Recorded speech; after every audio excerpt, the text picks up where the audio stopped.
भगवान जगन्नाथ केवल एक मूर्ति नहीं बल्कि एक जीवित देवता माने जाते हैं। उनसे जुड़े कई ऐसे वरदान हैं जो मानव जाति की कल्याण के लिए दिए गए हैं। ये वरदान शास्त्रों, लोक कथाओं और पुराणों से जुड़े हैं। तो आइए जानते हैं वो प्रमुख वरदान जो मनुष्यों को भगवान जगन्नाथ ने दिए थे और जो आज भी ये माने जाते हैं कि सच हो रहे हैं। तो सबसे पहला है कि सभी को समान रूप से स्वीकार करने का वरदान, यानी समरसता का वरदान, समता का वरदान। भगवान जगन्नाथ ने ये वरदान दिया कि जाति, पंथ, लिंग और धर्म कोई भी हो, हर इंसान मेरे लिए समान है। इसीलिए पुरी मंदिर की रथ यात्रा में हर धर्म का व्यक्ति शामिल हो सकता है। ये सामाजिक समरसता का प्रतीक है। जो कोई भी सच्चे मन से मेरे नाम का स्मरण करेगा वो मेरा होगा, चाहे वो किसी भी जाति या अवस्था का क्यों ना हो। दूसरा है भक्ति और श्रद्धा से उद्धार का वरदान। प्रभु ने ये वरदान दिया कि जो मनुष्य सच्चे मन से मेरी शरण में आएगा उसका कल्याण निश्चित है, चाहे वो पाप कितने भी बड़े क्यों ना हो। ये वरदान गीता और पुराणों में मिलता है, जिसमें भगवान विष्णु यानी जगन्नाथ जी ने ये कहा है कि भक्ति मार्ग सबसे सरल है और हर व्यक्ति इस मार्ग से मोक्ष की प्राप्ति कर सकता है। तीसरा है भूख से मुक्ति का वरदान।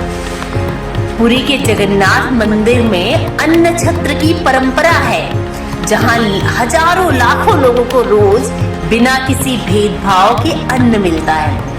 और ये विश्वास है कि प्रभु ने कहा था, मेरे मंदिर में कभी भी कोई भूखा नहीं रहेगा।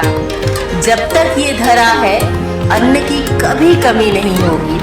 तो ये वरदान आज भी सच हो रहा है, क्योंकि महाप्रसाद कभी खत्म नहीं होता, ना ही कभी व्यर्थ जाता है।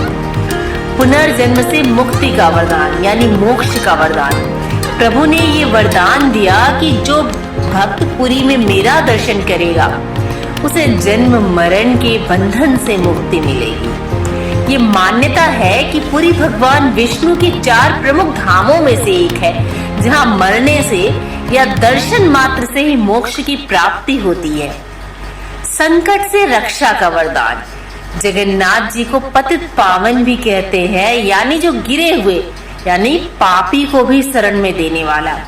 उनके एक वरदान के अनुसार जो मनुष्य संकट में मुझे पुकारेगा मैं उसकी रक्षा करूंगा, चाहे वो कहीं भी हो। ये आज भी अनेक भक्तों के अनुभव में देखा गया है कि कठिन समय होने पर प्रभु का नाम लेने मात्र से मार्ग खुलते जाते हैं। और छठा है कलयुग में सबसे सुलभ भगवान बनने का वरदान। भगवान जगन्नाथ ने स्वयं भी वरदान दिया कि मैं कलयुग में सबसे अधिक सुलभ रहूंगा, क्योंकि यही वो समय है जब मनुष्य सबसे अधिक भ्रमित होगा। इसीलिए कहते हैं कलयुग में हरि नाम जपना यानी जगन्नाथ प्रभु का नाम लेना सबसे बड़ा उपाय है, और उन्हें पाने के लिए व्रत, तप, यज्ञ जैसे कठिन कार्य आवश्यक नहीं। भगवान जगन्नाथ के दिए ये वरदान मनुष्यता के लिए आशा, करुणा और मोक्ष का मार्ग प्रदान करते हैं। ये वरदान आज भी करोड़ों लोगों के जीवन में एक आध्यात्मिक शक्ति और विश्वास का स्रोत है। वीडियो को पूरा देखें और अपने विचार कमेंट में बताना ना भूलें। चैनल को सब्सक्राइब करें और बेल आइकन दबाएं और देखते रहें एंट्रेंसिंग डेस्टिनी। जय जगन्नाथ।